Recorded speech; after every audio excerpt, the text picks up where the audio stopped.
The Oscar noms are out, boys. The Oscar noms are out, and I'm curious, as you guys sort of, since we focus on TV so much, I feel like it is appropriate sometimes to look at what else is happening in the zeitgeist that is pop culture. And if you have any like hot takes about the Oscars, or maybe you're just sort of like, okay, like this happened. There are movies that I saw and they aren't a part of this Oscar list, or maybe wow, I saw everything and I'm so cultured. Yeah, I'm I curious. watched Josie and the Pussycats for the first time this year, and I'm shocked that that didn't get a nomination right now. Yeah, really, they need more credit. They broke so ground on so many things. Max, what about you? Oh, absolutely was robbed of a Best Original Song nomination in the early 2000s. Justice for the Challengers original score, Dude, Justice for Ain't No Love in Oklahoma from Twisters in Best Original Song, and Cardinal Lawrence and Conclave Hive We Eat in this year. I feel like the biggest controversy is about Amelia Perez, or at least for Yeah, people who spend most of their lives on Twitter, which was me up until fairly recently. The general consensus about Amelia Perez is that, it's a French but Spanish musical about a Mexican cartel, if I'm not mistaken. Max, you're the most cultured out of all of us. Let the audience know what Amelia Perez is about. It was originally conceived as an opera, and then it became a movie, and it's a kind of like hip hop operetta about a Mexican cartel lord who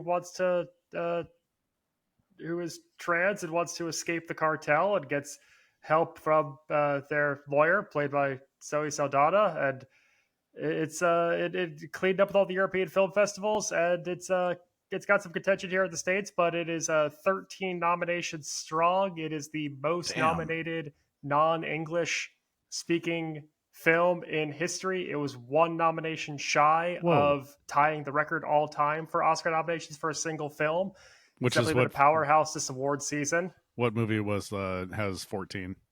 La La Land is one of them, and then I think blanket on the second one. Lord of the Rings: Return of the King, I think, is the second one. Oh, But that is, yeah, it's one of those things where you hear about this movie, and like if you think about movies and the way that we watch them, award season is such an interesting time because it's a time where it's like, hey, these movies were really good, and then there's a lot of them that no one saw. Like no one is going on a Zoom call before a meeting and being like, hey, did you see Amelia Perez? Wow. No, Yeah. people are like, hey, did you Maybe in leave France. space for Defying Gravity, and like making jokes about like Ariana Grande and all that stuff. And it's like, yeah, that's where it's interesting because there are Max, we sort of talk about it all the time. I bring garbage to this podcast, right? I bring utter shit as far as TV, and you guys are just like, how does this have 200 episodes and Yep. like everyone's living on 3 boats because it was syndicated?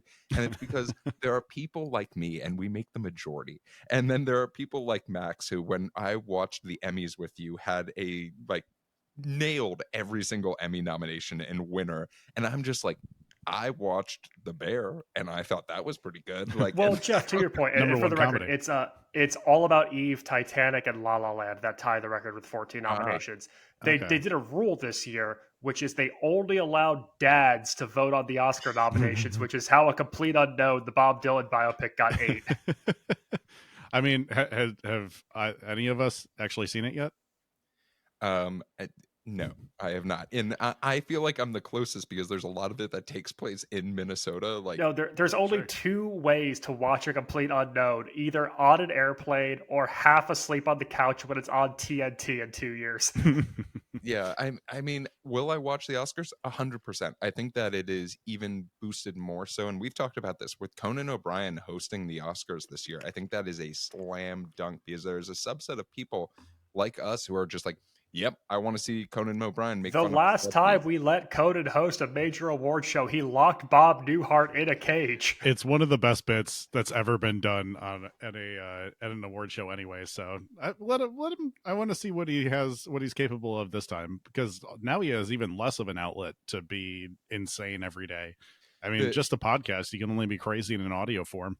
I mean, wrapping up this talk on the Oscars a little bit, I do really hope that we start to continue to see the trend of some of these movies that like, hey, they didn't have much budget, but they became cult hits, like The Substance.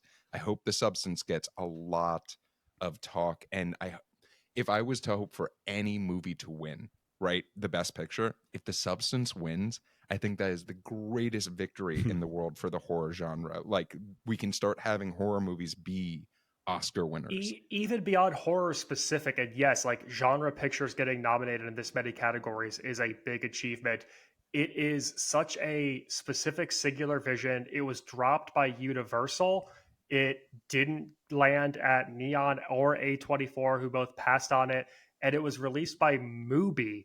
I don't know what Mubi or Mubi is, but they put so much effort into getting this really specific niche, disgusting and Yeah. beautiful genre flick in front of as many eyeballs as possible, and they promoted the hell out of it and they campaigned the hell out of it, and they did all of that work with a fraction of the budget Mm-hmm. of people like, Amazon owning MGM, who we saw really very little love for Nickel Boys despite its praise, Yeah. blank on Challengers, blank on Yeah. Queer, and like money isn't everything. So shout out to Booby, shout out to The Substance. It's a really great story this award season. I wonder if challengers kind of shot themselves in the foot a little bit by doing like the overly sexualized marketing work, because it wasn't like an overly the movie's not about sex. It's about uh like self-confidence basically.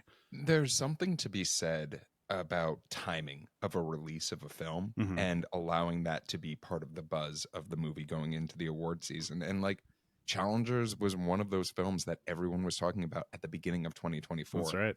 And then there were a lot of other movies that sort of took over that spotlight in the But time. it didn't happen to Dude. Dude came out the exact same time, and Dude ranked in nominations. That's Yeah, true. and Dune is for dorks. So, that there's your through line. Dune is more of Fight like me.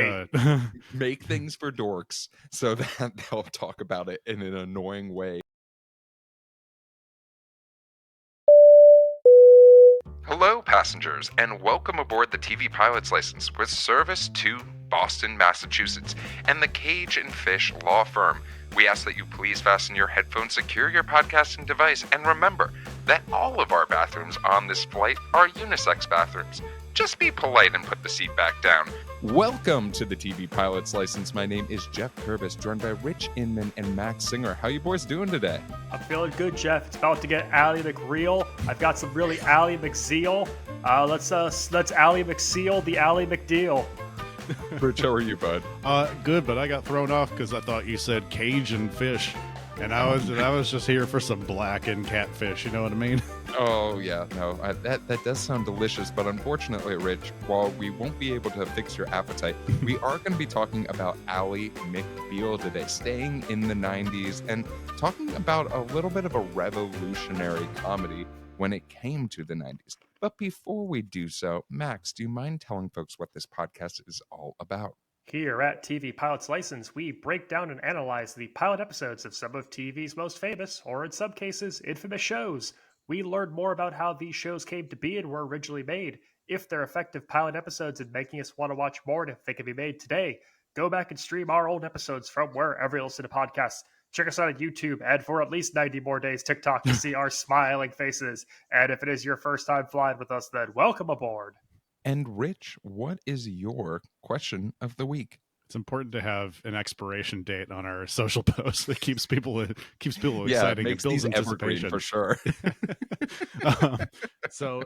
Obviously the A plot of this show, and probably for a number of episodes, if not more, if not like full seasons, is that Allie goes to work at a law firm that is essentially co-run by her former like childhood slash adolescent slash college love, her longtime sweetheart.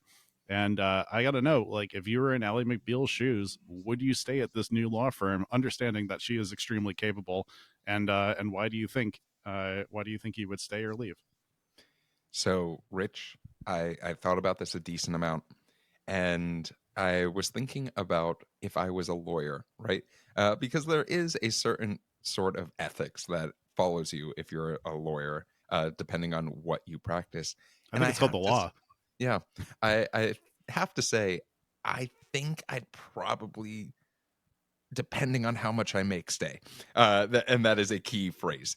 Because if I am making those solid six figures Mhm. and, there's a pathway to partner, then yeah, I'm going to be there. But it also depends on how much am I seeing my ex flame. Right. Do I see them every single day? Can I hide in my office? Is It feels Jane like 30 times a Krakowski day. Yeah, is Jane Krakowski gonna be my secretary? That also is a big plus. So yeah, I mean, I think that there is definitely the will they, won't they that will always follow you. But at the same time, if you're a mature adult and you focus in on your work a little bit, I don't think it is going to be that bad. But if they annoy you enough, hey, you can sue. You're a lawyer. You can even represent yourself. There you go. Max, what about yourself? A weaker person would absolutely run from the grind. In fact, they might even leave Boston entirely and start up life in a new city.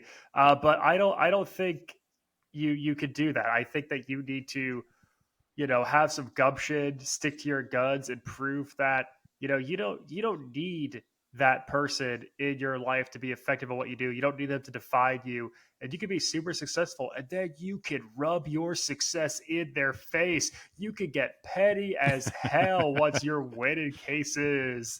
Yeah. All right. All right. I like that answer. Rich, what about yourself?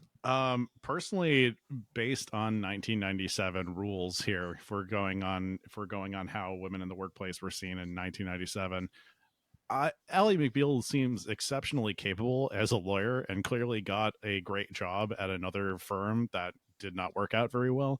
I think she can go. She's a free agent, baby. She can go anywhere she wants. She's Roki Sasaki. She can go to any law firm in town. I'm positive that Boston is just littered with them. And yeah, I mean, rub that success in their face while they're also losing cases. Like that is, I think if you're doubling down, also like uh, Billy's wife Georgia showing up at the office does not a comfortable situation make. So I'm dipping out. I mean, that's very fair. There are so many lawyers, according to all the billboards around my home. If pop culture from this time has taught me anything, it's that if you study law at Harvard, you will run into your exes. Ally McBeal, Legally Blonde, third project. The practice, I Unnamed guess. Max Singer pilot. Oh my gosh. Well, Rich, thank you so much for your question of the week. Let's talk a little bit more about Ally McBeal. And we're going to start off with a quick synopsis. And when I say quick synopsis, this might be the shortest one we've ever had. Follow the personal and professional life of lawyer Ally. That's it. That's the synopsis of this historic TV show that we're about to do. But, Max, I'm hoping you brought a little bit more than this synopsis did to our explanation of what we're going to talk about today. Today, we are shipping up to Boston for the pilot of Ally McBeal, which originally aired on September 7th, 1997 on Fox. And for, I believe, the first time on TVPL, we're talking about the show's creator, David E. Kelley, a little bit more. A giant of the TV world, David E. Kelley is known for having created primetime hits at CBS, NBC, Fox, ABC, HBO, Ooh. TNT, Whoa. Disney Plus, Amazon Prime, Apple Oh my God. TV, Hulu, Netflix, and something called Audience. The most prestigious of them all. He's like did you say Paramount Plus? He's like one I don't. Paramount. Maybe. He's Maybe. a Paramount Paramount, Plus call away David. from the it's the Paramount Plus away from an absolute like a Hollywood bingo. I was going to say, I dare you to try and make an EGOT acronym for that. Before his career in television, David was actually drafted by the Cincinnati Stingers of the World Hockey Association in 1977. What? The son of U.S. Ice Hockey Hall of Famer Jack Kelly, a coach and executive, David played collegiately at Princeton before attending law school and practicing in Boston. Yes, his dad was a coach in both college and professional hockey, as well as spending 8 years as the president of the Pittsburgh Penguins. What? I mean, cool. Also, this is getting more Boston by the minute. Kelly wrote as a hobby throughout college, and during his time practicing law, optioned his script for the legal thriller From the Hip in 1986, which would be released the following year starring Judd Nelson. His script and experience in law got him staffed on LA Law in 1986 as a writer and story editor. His first year working on the show, he kept his office back in Boston and continued to attempt to balance writing with his legal career before committing full time to screenwriting when brought back for a second season with a promotion to executive story editor and co producer. LA Law would go on to win 3 consecutive Emmys for Outstanding Drama Series and was nominated each of its first 6 seasons. In the early 90s, Kelly would create Doogie Howser MD and Picket Fences, the latter of which won back to back Emmys for Outstanding Drama Series. To accompany Picket Fences at CBS, Kelly created the series Chicago Hope, which won an additional 7 Emmys during its run. Oh my God. In 1995, Kelly inks a 5-year deal with 20th Century Television to produce shows for both Fox and ABC. As part of the contract, each network would take on 2 shows. If one network passed, the other would have first dibs in the series, with Kelly retaining full creative control on projects under this deal. The first of these projects was ABC's legal drama The Practice, followed 6 months later by the premiere of Ally McBeal on Fox. Ally McBeal was developed as a lighter law drama for the 18 to 34 demographic for Fox to pair alongside Melrose Place. Fox originally wanted to push the show to a spring mid-season replacement in 1998 to avoid the bevy of new fall shows, but having gone through this at ABC at The Practice, Kelly held firm that it must be a full season order with September launch. The pressure paid off, with the show being an instant smash for the Fox network. Wow. Well, let's talk a little bit more about this show. And I just want to start off with the idea of the introduction of this show. Very much gives us the sense that nostalgia and music are going to play a very large role in our understanding, as well as, let's be honest, love life is going to be a large part of our relationship with Ally McBeal, the character itself, because we have this very sweet retelling of the idea of childhood love to start our show. And I'm curious, rather than going point by point and talking about some of the punchy jokes that are in this pilot, I'd like to talk a little bit more about some of the themes that you guys noticed and saw with this. And I'm curious, what did you think about these moments where the show tries to be a little bit more sentimental and then turns immediately around and is like, what if we do a visual gag that's going to blow people's minds with 90s CGI? Well, if we're talking about themes, first and foremost, this is a show that is primarily about scarves. When you watch Ally McBeal, you can't help but think, wow, scarves. I do like that they set this up very much, though, this is a pilot, and we're introducing you to a protagonist. Mhm. We are building their worldview. This is a star vehicle for Callista Flockhart. This is 100% a show about the person who is the name of the show. It is about Ally McBeal. And so before we even get into what the major underlying issue is, what the inciting incidents are, what begins our hero's journey, and why we should follow this protagonist in this journey, we're going to just tell you about Allie's philosophy, her worldview. We're going to get into her childhood, Yep. her college days, her grad school days. We're going to give you this huge exposition dump on who Allie is, and how you take to her is going to impact what you want to do with the next 40 minutes of your TV viewing. Yeah, this definitely feels like off the bat, like the show was already picked up for several episodes. So they're like, all right, we're gearing up for like to tell a full picture story here. It's not like, I mean, the first, I don't know, minute or two are all about young love, shot with like a very like nostalgic lens, using like child actors to show her and Billy's like romance as like developing from like being best friends as kids through high school, through college. And yeah, I mean, it definitely makes it feel like the legal aspect of this show is going to be pretty secondary to her own thoughts, to her own like relation to love. And Rich, I want you to keep that concept of legal being secondary in your back pocket, because we're going to definitely be talking about that a lot. But I do want to talk about, even though I just said we're not going to go point by point, I want to talk about our inciting incident that really drives us to even have this the most piloty of pilots. And that is, we witness this telling of sexual harassment that I don't think I can really say I've ever seen before. With Allie having a coworker, someone who has a higher position than her, grabbing her butt, and Mhm. then choosing to feign OCD so that he does not get fired. I will Yeah, say, the actor who plays this character Richard Reel. is going to look very familiar because he starred in Office Space nearly like right before or right after this show came out. Yeah. Um, they this poor guy. Like, I mean, don't get me wrong. Like, some people get hired because they kind of look scummy or boring or Mhm. whatever. There's a lot of place in Hollywood for guys who just look the part like that. Um, boy, they made him grab a lot of asses on the set for this first episode. And one number one, it already gives you kind of like a twisted view of the law in general, that like no matter if what you're fighting for is right or not, it's whether or not it causes damages, basically, and or provable damages, which is like, okay, we're already going to get into legal semantics. We're already going to get past like the moral and ethical thing of is it right or is it wrong, and it's very much just about like how good of a lawyer are you, and that good lawyers can just kind of get away with anything.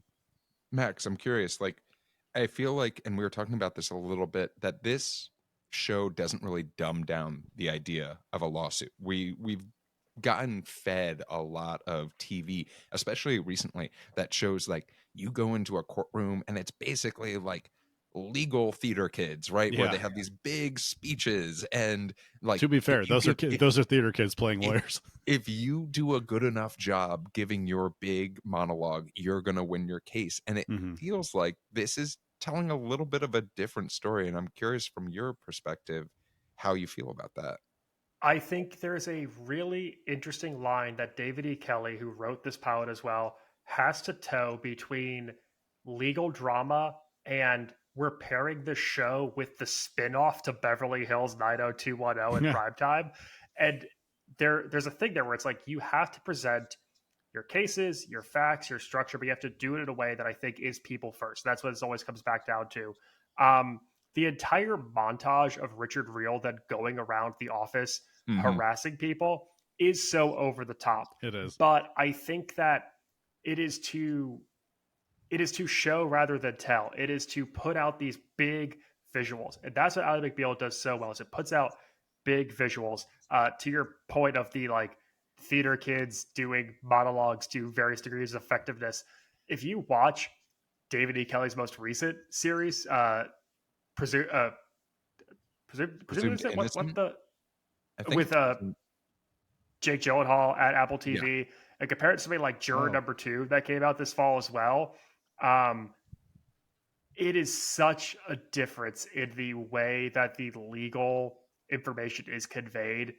This is someone who is just so good at putting that on screen. I think it's interesting. There's just so many shows we've done over the years here that have been written by former lawyers, and there's something to like the way that translates to TV writing, whether it's being formulaic, whether it's attention to detail, presenting an argument, but it translates, and I like it. Well, I think what that shows too is that these studios, if they get an opportunity for an expert in a field to also be good at dramatic storytelling, they're going for it. It's the same with the Americans hiring a former spy.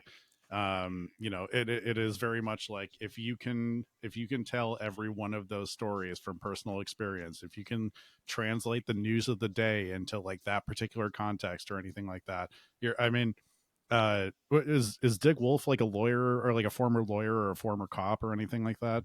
Did he work in the I don't know if we've done a Dick Wolf show yet. we haven't done a Dick Wolf show. That's actually a really solid point.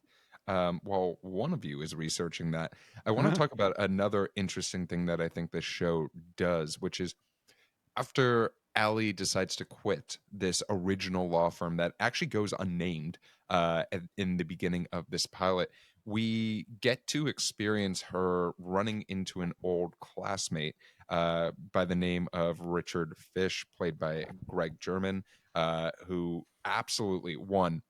Everyone looks so young in this pilot, and that's because it's nearly 30 years ago that this pilot was filmed. But I love using the tool of Allie talking about her understanding of different people, using one-off flashbacks in this instance. Yes. And the one-off flashback of Richard Fish talking about how his only goal and his only drive is money, and then Piles. show Piles of piles of money. money, and then showing how he flirts with new potential clients in like two very different ways. It's so effective for a pilot to just say, this is this person's motivations, according to Ally McBeal, who is very biased because that's one interaction. They might be a much fuller and in-depth character. And since the show did air nearly 3 decades ago, if you're not familiar with Greg German, you may know him as Dr. Tom on Grey's Anatomy or as the owner of the team in Talladega Nights who wants to replace Ricky Bobby.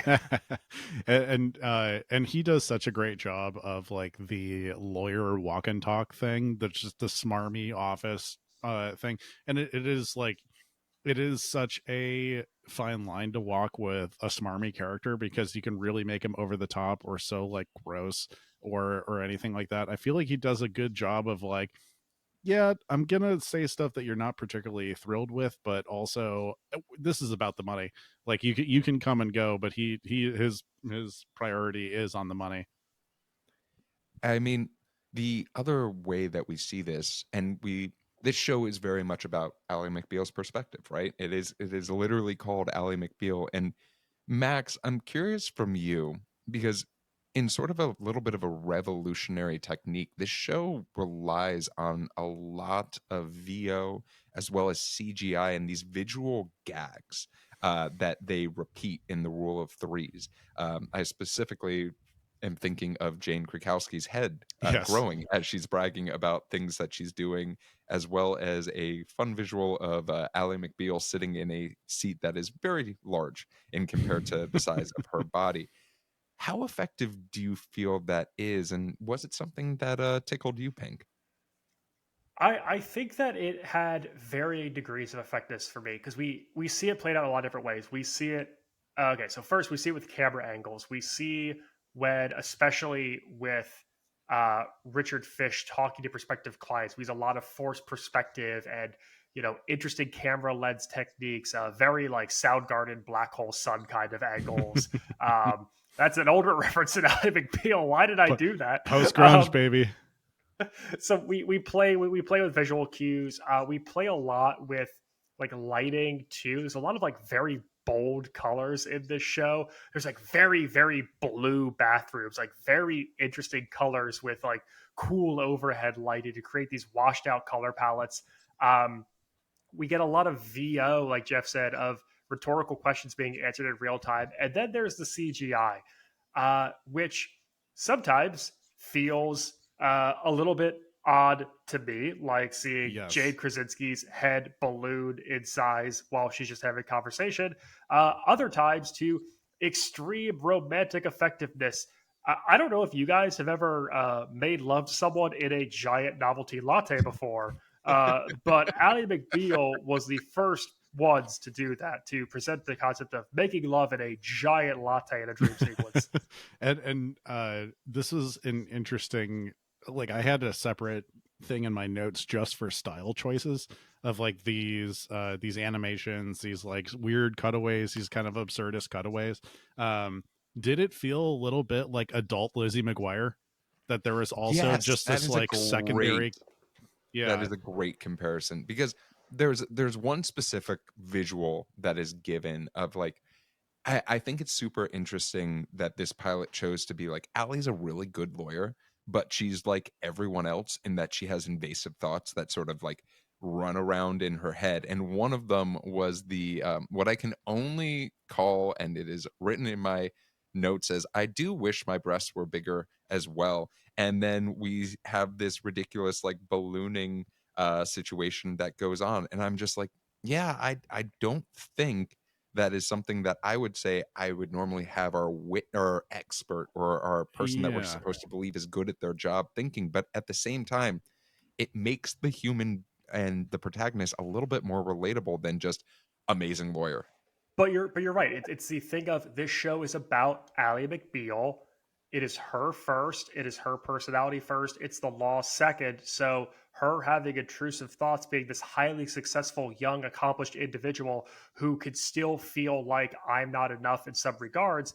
And we use this like CGI, like, you know, breast joke to kind of show that, as opposed to something like Adam Sandler's movie Click, where we use that same kind of gag for the male gaze.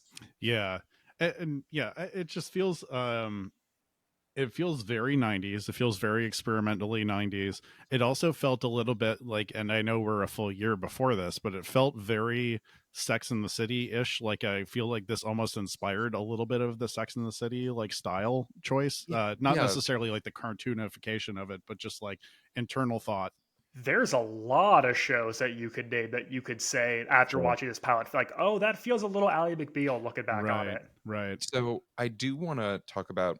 We talked about how the show is a lot about Ally McBeal, right? This is our view of Ally McBeal's life, and it happens to be at a law firm, and she happens to have to do the law as well. And one of the key things that I think this pilot really wants to ram in, and Rich, it relates to your question of the week, is one of the leaders of this firm is her ex boyfriend by the name of Billy. I do have a fun little thing as opposed to our in flight question that I'm going to share with you guys after we talk about this pilot. But I'm curious from your two how effective you think this will they, won't they thing seems, because they keep on shouting at us, hey, they're in love with each other still.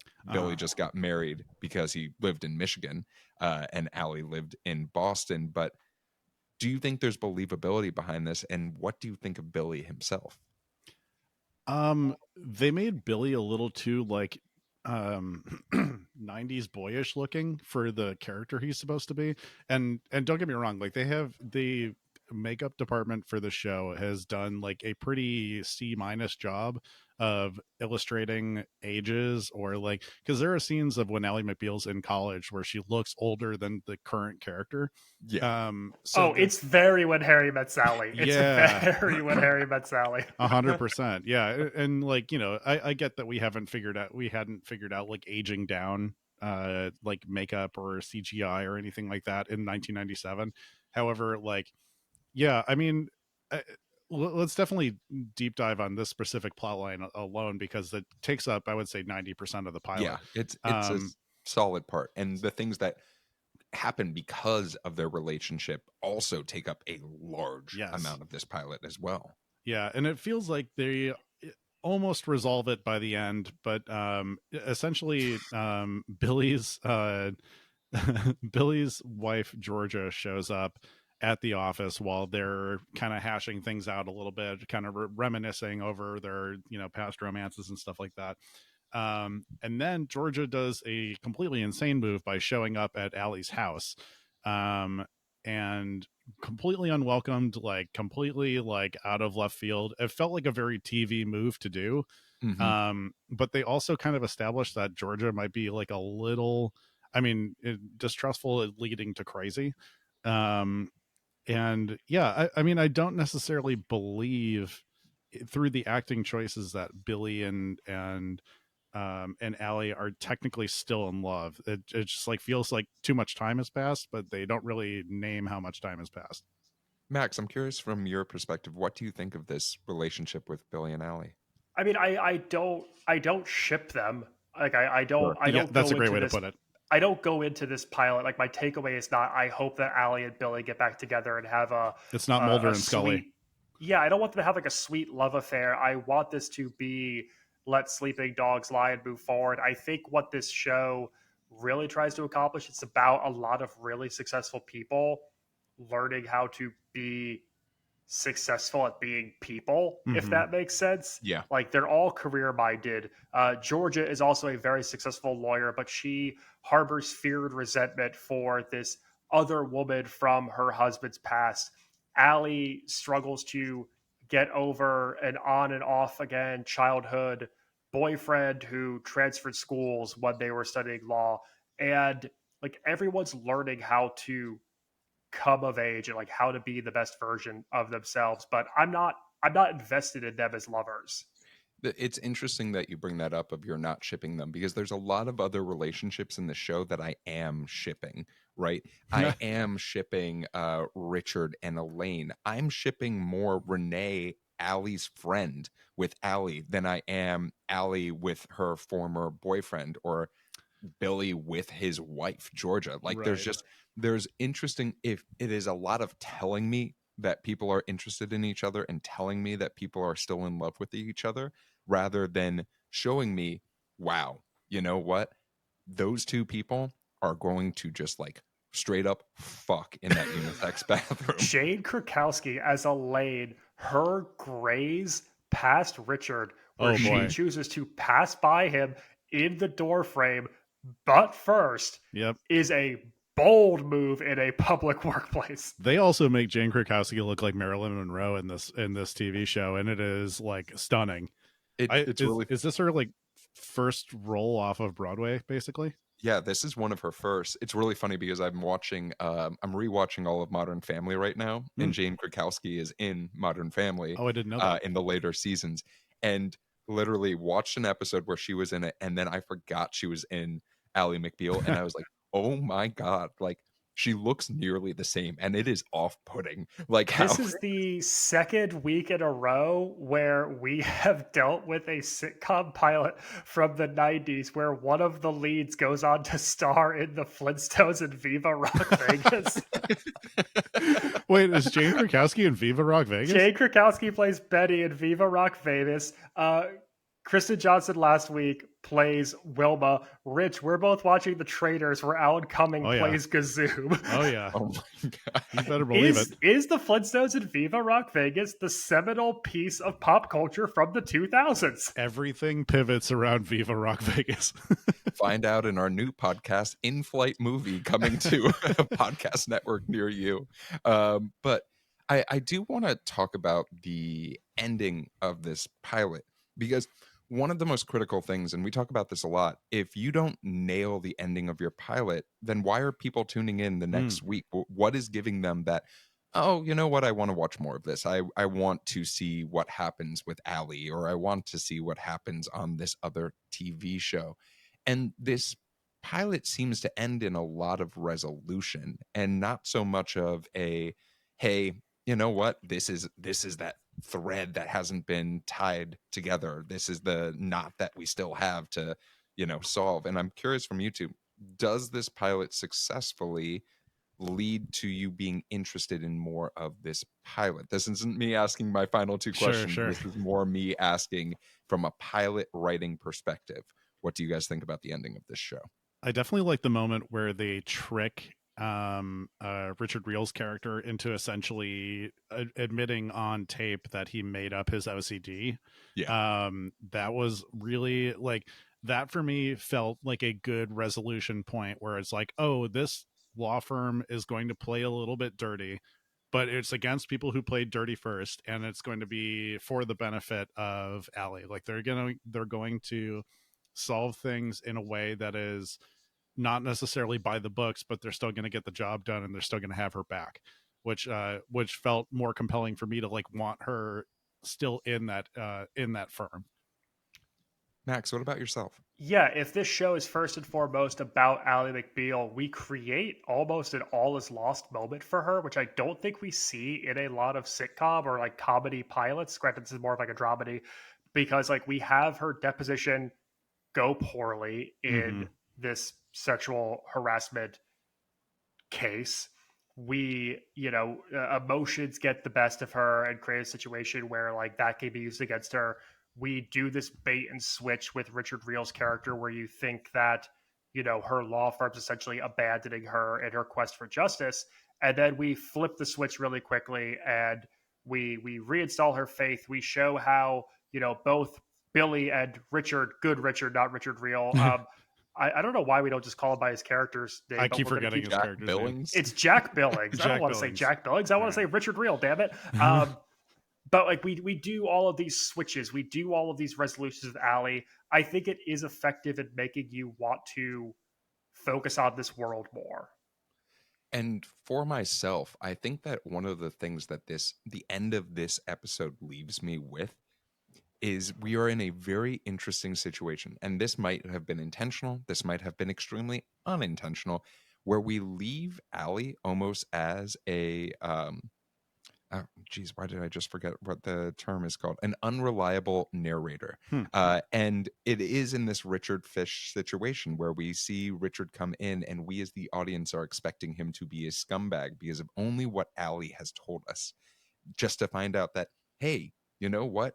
He's a pretty good lawyer and a pretty good boss. He looks over his people. Oh, Allie, you're not into Billy. Well, that last scene sort of gives me the thought that you literally screamed at him. You're still in love with him and he's still in love with you. Um, that is an interesting way of sort of saying, okay, what's Allie going to do next week? Is it leaves me with this thought of, Allie just left a law firm because she was sexually harassed. Is this show unintentionally about when will Ally McBeal leave Cajun Fish because she's been sexually harassed by her ex-boyfriend?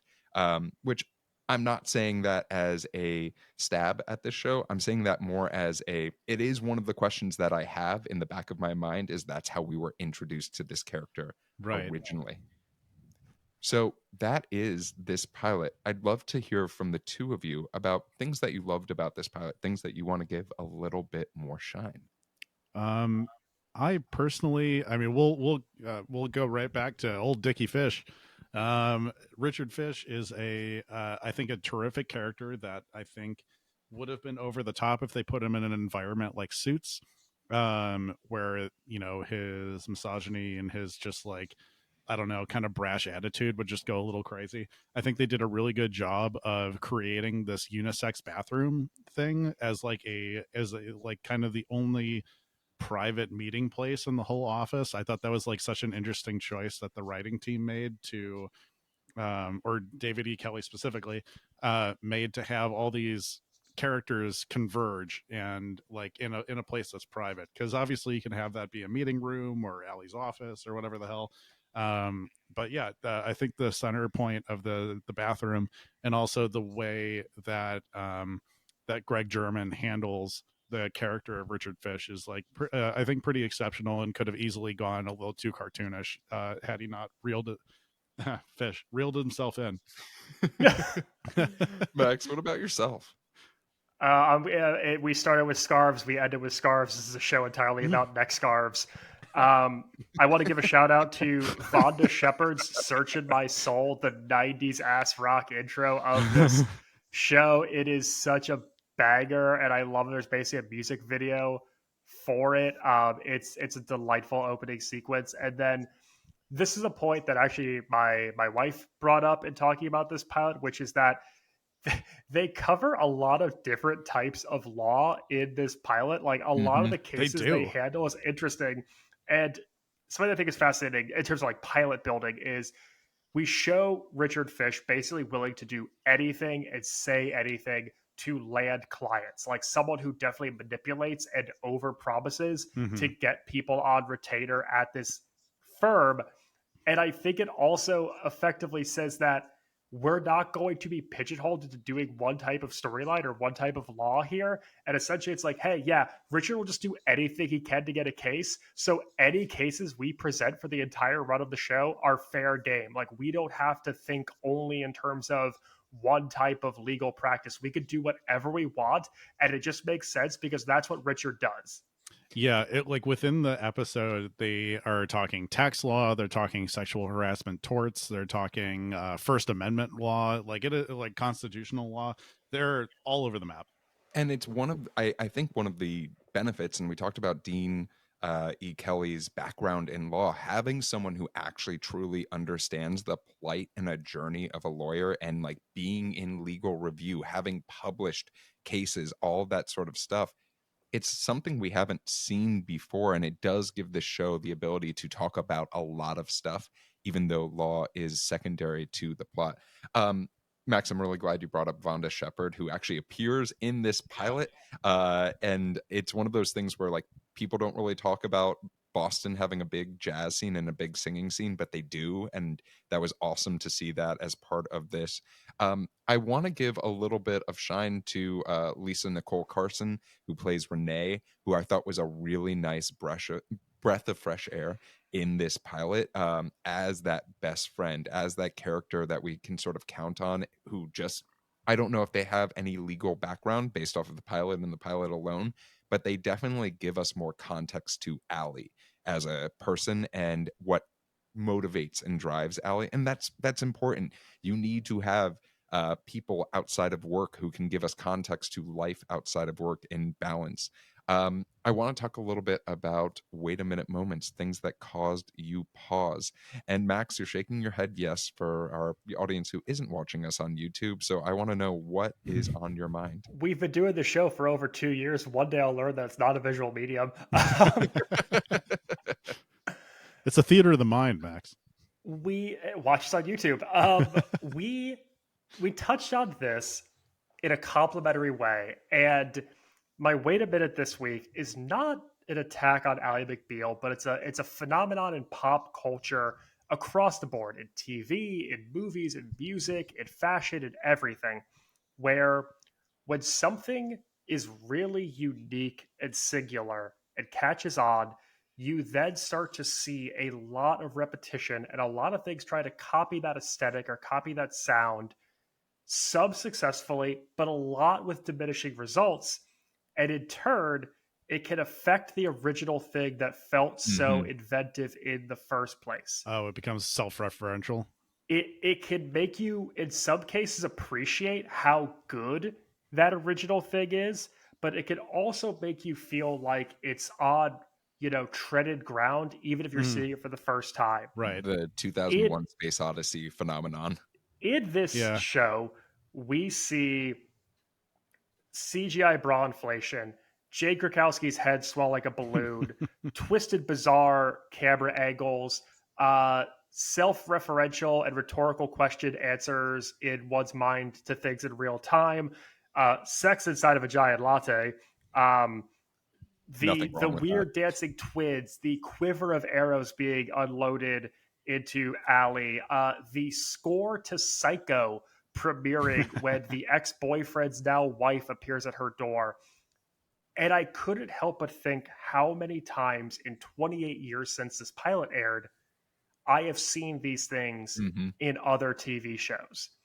And it almost made it hard for me to appreciate how innovative all of this must have felt on primetime in September of 97, when I have 3 decades of things, including young adult TV, including flop shows, including dramas, including comedies, all having done it since. Yeah, and I think the only place where you can be like really truly innovative and take big chances like that without alienating an audience is like kids media. Like I think and I think that's actually why my brain went to Lizzie McGuire anyways, because like you could not possibly do an adult TV show that is like that has a parallel inner monologue cartoon running alongside it by the entire time. But yeah, I 100% agree. I thought it was a little it felt ham-fisted, but maybe it's because the CGI wasn't there, or because my the brain references kept going to Scrubs throughout yes it. Scrubs. Oh, yeah, Yes, that's I a was good thinking one, about too. that too. Yeah, it's extremely and I feel like Scrubs actually like kind of tones it down after the first season. Like they take a lot of big chances with the inner monologue thing and like the warping reality. Yeah, 100% agree. Rich, what about you? Wait a minute moments for you? I guess I touched on it a little bit. But the makeup team, the hair makeup team for this show is just kind of like we don't care what any of these people look like at any particular phase in their life. They could look 22 when they're supposed to be 35. They can look 105 when they're supposed to be 21. Like it's just like it's so weird that there isn't a little bit more like followable continuity on that. Sure. I just think like I'm sure they figure it out later on. You know, this is just the pilot, but yeah, these flashbacks to like older times where Callista Flockhart looks like an entirely different person and has extremely curly hair, and yeah, and it's just like they make her look older in college than they do for the rest of the show, where she is a full ass adult. So yeah.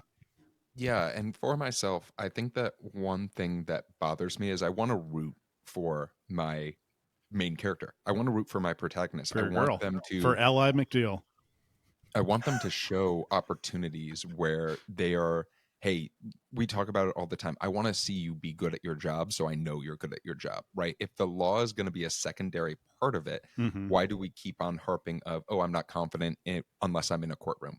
I'm Right. There are moments like that where I was like, yes, there is something to be said about making your protagonist human so that the audience can relate to them, Yeah. but there was almost an over focus on it in this pilot. And I think that there were opportunities to maybe save a couple of those jokes for like, just do the, hey, once I'm in the courtroom, because I watched my dad be a lawyer and I wanted to be a lawyer too, I become a entirely different human being, and we can save the visual gag of the, Ally McBeal being super tiny in a gigantic chair that I want in my home. Jeff, I'm Um, curious because you watched this, Max. Max, you were on injured list. Um, how do you think this feels in comparison to the trajectory that we saw in Drop Dead Diva, where there's like the body swapping element, but then she also becomes like a capable lawyer? Yeah, but that's the thing. She becomes instantly capable and we Yeah, see her, but it's also, as you pointed out, Drop Dead Diva makes the law look like it's just something that if you read a book good, you can be like really good at it. Or if you know every Jeopardy fact, you can be good at it. that's true. This is a lot more realistic about what the experience of a lawyer is, at least in my mind, because I only know law through TV, what that feels like. We don't have an in-flight question this week, but we do have a new segment, and I am calling this segment "What Did My Wife Think?" So I normally watch this show with my wife Alex, and At least it's not when Daddy we're of the Week, Max. Just let it when go. no, it's not Daddy of the Week. And when I watch, sometimes I write down the things that she says. There was a very particular theme this week in that my wife absolutely despised the character of Billy Thomas, the Yeah. former beau. And I'm just going to share a couple of things that she said, and these grow in increasing meanness. The first one just being, "Oh, shut up." Ooh, twist, and Billy being married. Ew, what a jerk. On Billy wanting to work with on Billy wanting to work with Allie, even though he said he was in love with her. And my final and favorite, wow, how did Billy get hired? He's much uglier than everyone else at this law Oh my firm. God. So so that is what did my wife think, and you can let us know in the comments if you want more of that That's in so future funny. episodes of TV Pilot's License. Well, let's talk a little bit about the history of this show and the legacy of this show. This show had 5 seasons and 112 episodes. So, one of the things that was super interesting about reading about this show, we're going to talk about the success of it, was seeing the ratings of this show. The show got up to number 20 in its second season after starting at like number Damn, that's good. 35. Uh, in its final season, its fifth season, which was between 2001 and 2002, it went down to number 65, and the viewership dropped to about 9.4 million, which sounds like a lot of people now, but it was not in 2001 through 2002. That's a small viewership for a primetime show. The show was fairly famous for crossovers. We talked about Deanie Kelly also having the practice. The practice, since it was based in Boston, was in this universe, and they had crossovers with judges, lawyers, all those sorts of things, which is very fun. This show does have a few unique storylines about it, and I want to talk about the Iron Man in the room. Yes, Robert Downey Jr. was in this show in the fourth season and was also very publicly fired from this show after the fourth season. And you can read about that on your own. The Jeff ain't so gonna tell you. yeah, so the character of Allie, even though when they set out to make this show, they wanted to do a very female perspective driven show that maybe drove forward the feminist movement, there was actually a lot of hate for the character of Ally McBeal, and Time magazine actually published an article with Ally McBeal on the cover called "Is Feminism Dead?" And then the show then had to comment about it, and they had a very witty joke about it as well. All right.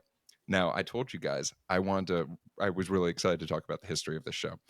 And there's one particular reason, because this is the weirdest thing that I've seen in doing this podcast for 2 years.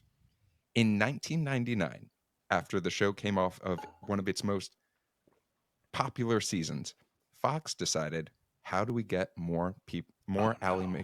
McBeal in people's homes? or specifically more Allie, because what they did is they edited this show and unseen footage into 30-minute episodes that broadcasted at the same time as this show was on parallel broadcasts in a sitcom format. They deleted all of the legal scenes. So you'll see on all of this cast, not only do they have Ally McBeal, but they also have a TV show called Ally. Yeah. It had 13 episodes. Only 10 of them uh, were able to see the light of day. But wait till we do Ally on TV Pilot's License, because I'm so curious what happened. Jeff, this was my game of the week question. No. That's so funny. Oh man, yeah, that was I was wondering when it would happen that like either Max, your research, or Jeff's research would overlap with my game of the week question, but this is because it is so fucking weird. That it's insane. It's literally Oh, I what they can't did, Max, was they edited it out just the courtroom scenes. So she's basically a lawyer only by telling, not showing. And which and they cut it down to 30 minutes to do that. And I don't know if they were going for like comedy Emmys or like whatever the hell, but it was completely They were already getting them. yeah. well, but here's a question for you two. We didn't have an in-flight question, but I'm curious if you had to take a show that you really enjoy and take out the person doing their job, what show do you think would be the most impactful or the one that people would want to watch the most? I'd love our frequent flyers to put them down in the comments below, because holy shit, that is a wild concept to just say, what if they didn't do their job and we just cared about their personal life and just that? It'd be pretty amazing to see the West Wing where Martin Sheen only tells people he's the president, but you don't see him doing any presidenting. That's a very different show. That is an extremely different. Just a nice version of Sopranos where Tony goes to get lunch with his friends and then gets back home to his family. I actually, like, if I think about it, Entourage is basically that. We hear You don't see about Vinny Chase act at all. how Vinny Chase is an actor. We hear about it all the time. We never see it. And that was a really successful show. So maybe they had a point. Maybe we just want to see the lifestyle of people rather than actually see what they're doing to be able to attain that lifestyle. I really want to see what this Boston lawyer's up to without her too. only with a remote understanding that she's decent at her job. The funniest part is I'm just imagining she loses a case and she walks in and she's like, well, I lost. And we're like, how? Like, you had a slam dunk case. So do you guys want to hear my other three examples of like Fox's marketing move that I made up that Yeah, that why would have not? okay. All right. Number one was had Callista Flockhart in Ally McBeal character as a ref/rules expert during an NFL on Fox football game. B, had an episode of the show where all the characters are watching the brand new Fox series Family Guy in the background in their respective homes. And then C, put up a large series of billboards advertising Ally McBeal's pro bono legal service, prompting thousands of would-be or current criminals to call in. That's amazing. Well, Careful, Rich. Those first two could be Super Bowl ads. Yeah, exactly. Everybody's watching Family Guy. I do want to talk about awards, and this show had 134 nominations and 33 wins. That includes 4 Golden Globe wins, 7 Emmys, and 2 SAG awards. One of the interesting parts of this show is for the first 4 seasons, it either won a Golden Globe, an Emmy, or both.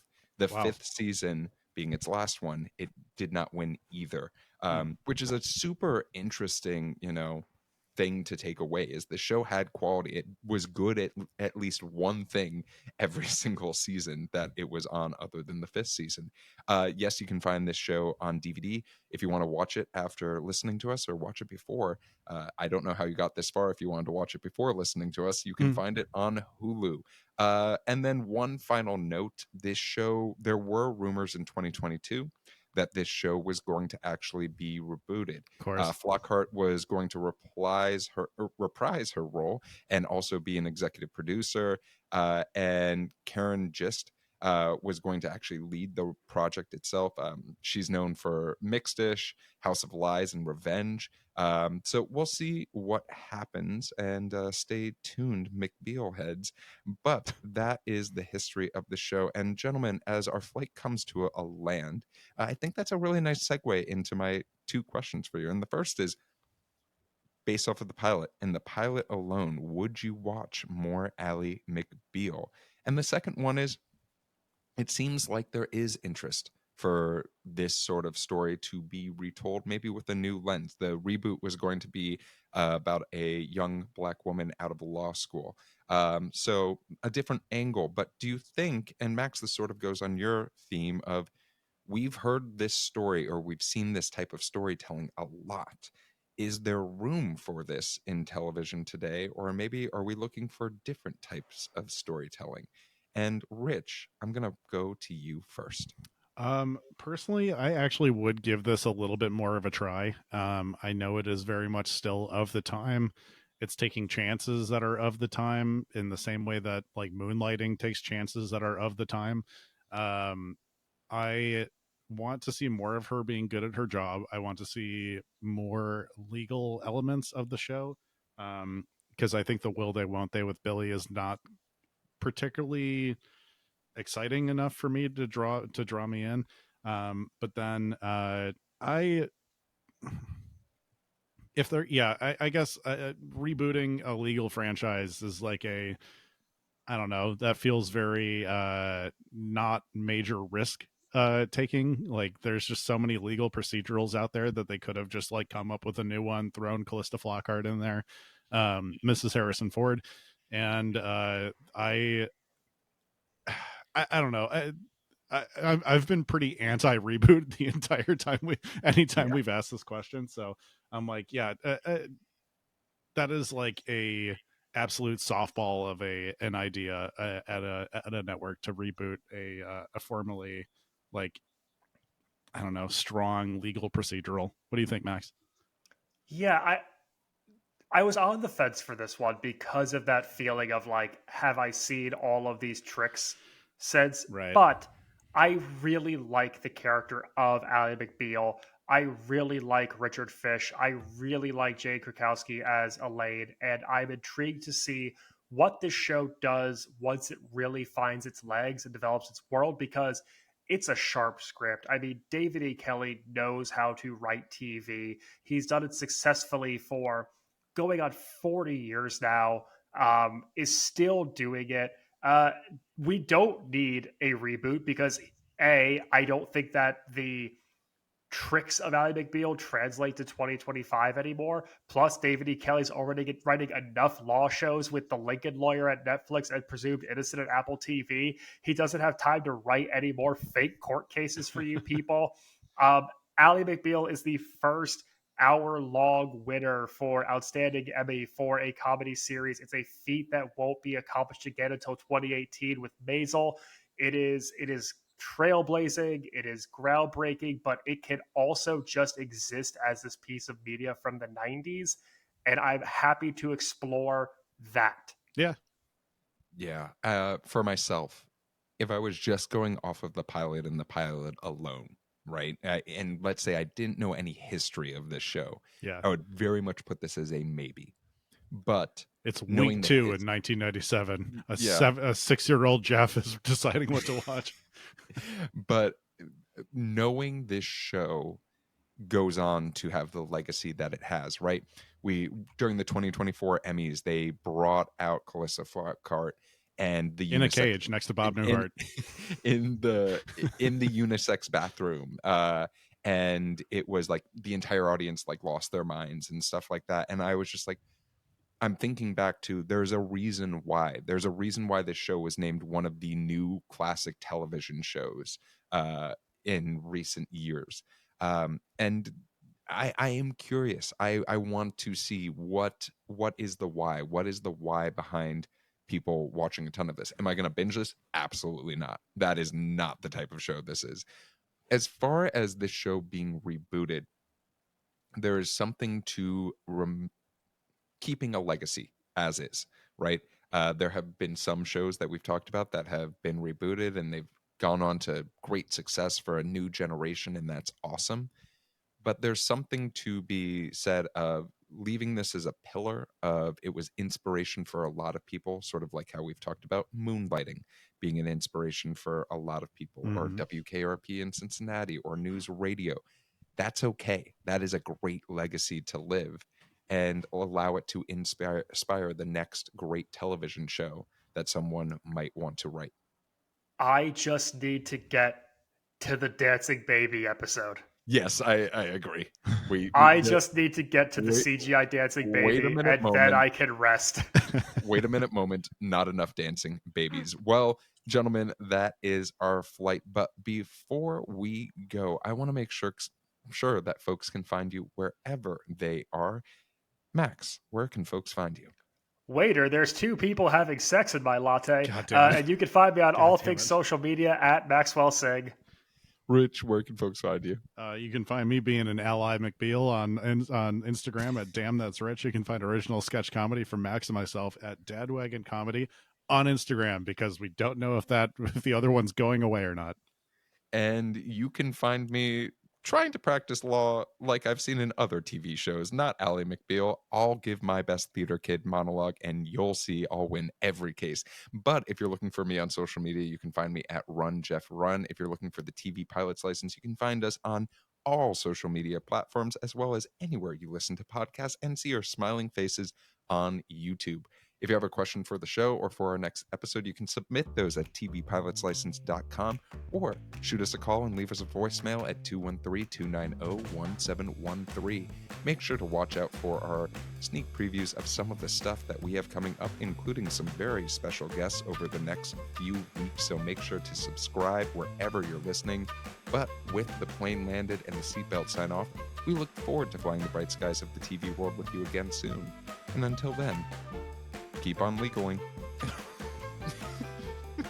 Boston Legal.